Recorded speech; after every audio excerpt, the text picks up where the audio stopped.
ఎక్కడైనా ల్యాండ్ పై ఇన్వెస్ట్ చేయాలని అనుకుంటున్నారా? అయితే ఫ్యూచర్ సిటీలో ఇప్పుడే ల్యాండ్ తీసి పెట్టుకోండి. పూర్తి వివరాలకు మాకు కాల్ చేయండి. నమస్కారం. కార్తీక పురాణం 9వ అధ్యాయంలోకి వచ్చాం. మంచి చెడుల ఫలితాలే స్వర్గ నరకాలని చెప్పే ఈ అధ్యాయం చాలా శ్రద్ధగా వినవలసిన విషయం. జనక మహారాజుకు చెప్తున్నారు వశిష్ఠ మహాముని.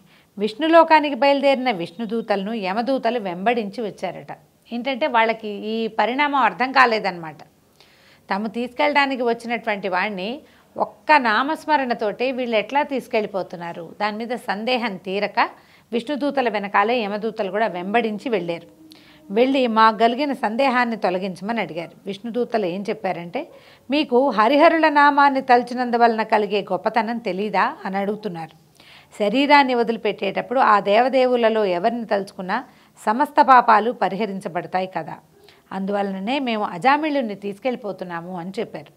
విష్ణుదూతలు యమదూతలు మాట్లాడుకుంటున్నారనమాట. అధర్మంగా ప్రవర్తించే వ్యక్తికి అతను చేసిన పాపాలకు తగిన శిక్ష విధించాలి కదా. తల్లిదండ్రులను ఆదరించని వాళ్ళు, సజ్జనులను హింసించేవాళ్ళు, ఇతరుల ధనధాన్యాలని దోచుకునేవాళ్ళు, పూజా పునస్కారాలు చేయని వాళ్ళు, అబద్ధాలతో మోసం చేసేవాళ్ళు, జంతువులను వేటాడి హింసించే క్రూరులు, సాటివారిని తోటివారిని మన్నించని వాళ్ళు, దారులు కాచి దోచుకునేవాళ్ళు, వీళ్ళంతా పరమ పాపాత్ములు కదా.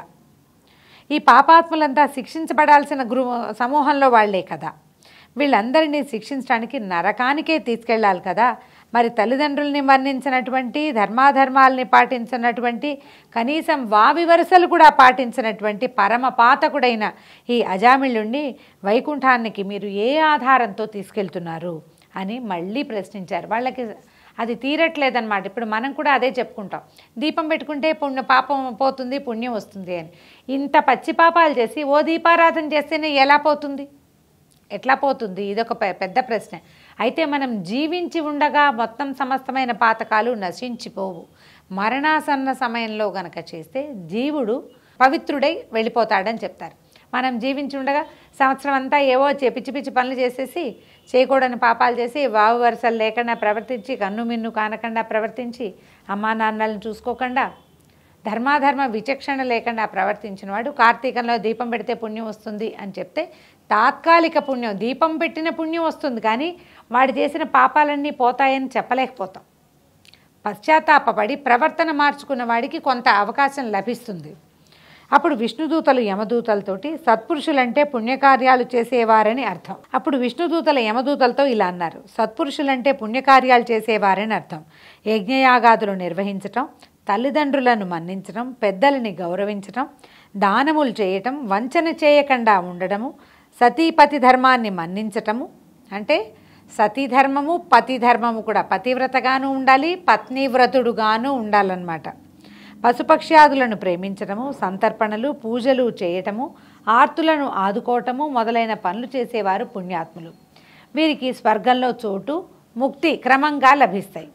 హరికథా కాలక్షేపాలు, భారత భాగవత రామాయణాది పారాయణలు, పూజలు భజనలు వ్రతాలు జరుగుతుండే ఇళ్లల్లోని వారికి పుణ్యం వస్తుంది. వారి జోలికి పాపాలు వెళ్ళవు. అంటే వింటే చాలు అన్నమాట. విన్నా కూడా లాభం. ఇప్పుడు విన్నా కూడా అని చెప్పలేమండి పూర్తిగా, పురాణం ఈ మాట చెప్తుంది. కానీ విని అందులో కొంత భాగాన్నైనా ఆచరించడానికి ప్రయత్నించేవాళ్ళు, ఆచరించేవాళ్ళు, వాళ్ళకి పుణ్యం లభిస్తుంది. పుణ్యక్షేత్ర సందర్శనం చేసేవారు, పుణ్యతీర్థాల్లో స్నానమాడేవాళ్ళు అధోలోకాలకి వెళ్ళరు. వీరంతా ఉత్తమ గతులను పొంది పుణ్యలోకాలకి చేరుకుంటారు. ఇక పాపపుణ్యాలకు సంబంధించిన ప్రధానమైన విషయాన్ని వినిపిస్తాం, వినండి.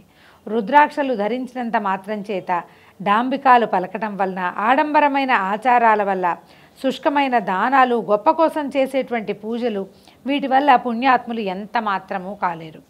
పుణ్యగతులను పొందటానికి వీళ్ళు చేసే పనులు అర్హతని కలిగించవు.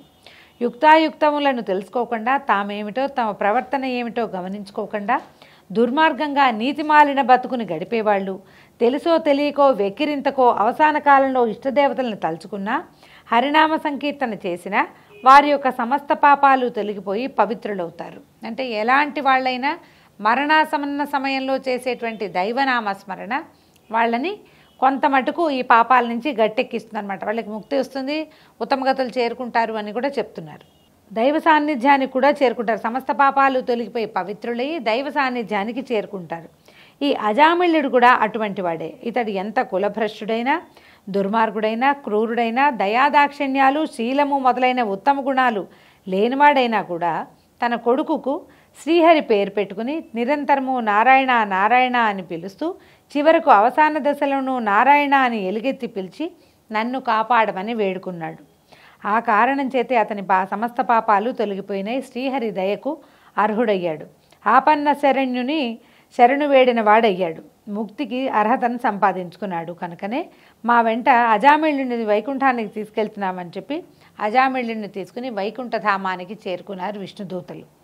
అజామిళుడు ఎన్ని దుర్మార్గాలు చేసినా తన కుమారుని పిలవటంతో పాటుగా హరినామాన్ని తలుచుకున్న వాడైనాడు కనుక తెలిసి ముట్టుకున్నా తెలియక ముట్టుకున్నా నిప్పు కాలక మాననట్టు భగవన్నామ మహిమ తెలిసి పలికినా తెలియక పలికినా పలికిన వాని దోషాల్ని పరిహరిస్తుందని ఈ అజామిళుని కథ సూచిస్తోంది. శరీరాన్ని వదిలేటప్పుడు భగవన్నామాన్ని తలుచుకున్న దానిని బట్టి తర్వాతి నడక సాగుతుందని సూచిస్తోంది అజామిళుని కథ. ఈ అధ్యాయాన్ని వశిష్ఠ మహర్షి జనక రాజర్షికి తెలియజేస్తూ అందుకనే సంతానానికి దైవనామాలను ఇవ్వాలని, అర్థం లేని నామాలు పెట్టద్దు, అర్థవంతమైన భగవన్నామాన్ని ఏ నామాన్ని తలుచుకుంటే ముక్తి లభిస్తుందని చెప్పారు. ఏ నామానికైతే సరి అయిన అర్థం ఉందో ఆ నామాన్ని తప్పకుండా ఉంచాలని, ఆ నామాన్ని పిలుస్తూ ఉంటే దానివల్ల ఇహంలో మనం చేసినటువంటి సమస్త పాపాలు పటాపంచలైపోతాయని. అందుకనే పెద్దవాళ్ళు మాసనామము మనకి చెప్తారు కదా, ఈ మన బారసాలలు చేసేటప్పుడు నామకరణం చేసేటప్పుడు సంవత్సర నామము, మాసనామము, తిథికి ఒక నామాన్ని చెప్తారు. ఈ 3 నామాలు ఇవి పెట్టుకోవాలి అని. చాలామంది ఏం చేస్తామంటే మనం ఈ నామకరణం చేసేటప్పుడు ఆ ఫలానా నామం అని గోవిందనామం వస్తుంది, కృష్ణ వస్తుంది, వాసుదేవ నామం వస్తుందంటే వినేసి ఊరుకుంటాం. అప్పుడు రాయిస్తారు. ఆ రాసేటప్పుడు కూడా రాసేసి వదిలిపెట్టేస్తాం. మనం పెట్టుకున్న ఫ్యాన్సీ పేరో మన పెద్దవాళ్ళ పేరులో వెంకట కలపాలని, నాగ కలపాలని, శేష కలపాలని, సాయి కలపాలని ఇట్లా కలపదలుచుకున్న పేర్లన్నీ కలిపి చివరికి మనకు నచ్చిన ఒక ఇష్యూతోటి వచ్చేటువంటి రాకేష్, ఉమేష్ లాంటివి ఏదో ఒకటి, ఇది కాకపోతే ఇంకొకటి పెట్టుకుంటాం. పెట్టుకుని ఏం చేస్తాము, మనం ఏది పెట్టుకుంటామో వ్యవహార నామాన్ని పిలుస్తూ ఉంటాం. కార్తీక పురాణం ఏం చెప్తుందంటే దైవనామాన్ని నామకరణంలో చేరిస్తే ఆ నామంతో పిలవండి. దానివల్ల ఏమవుతుంది, పిల్లవాడి పేరుకి బలం వస్తుంది. మొదటిది ఆ పిలుపుని పదే పదే పిలవటం వల్ల అది మన నోటికి అలవాటయ్యి బుద్ధి అందులోకి ప్రసరిస్తుంది. అది దైవనామం అయితే దానివల్ల ఏంటంటే మనకి ఇహంలోనూ పరంలోనూ కూడా ఇక్కడ పాపం తొలుగుతుంది, అక్కడ పుణ్యం లభిస్తుంది, ముక్తి లభిస్తుంది అని చెప్తారు. హరినామస్మరణ, దైవనామస్మరణ చేస్తే అశేషమైన ఫలితం లభిస్తుంది. అందుకని కలిలో నామస్మరణే ముఖ్యమైన దేవతార్చనగా చెప్తారు.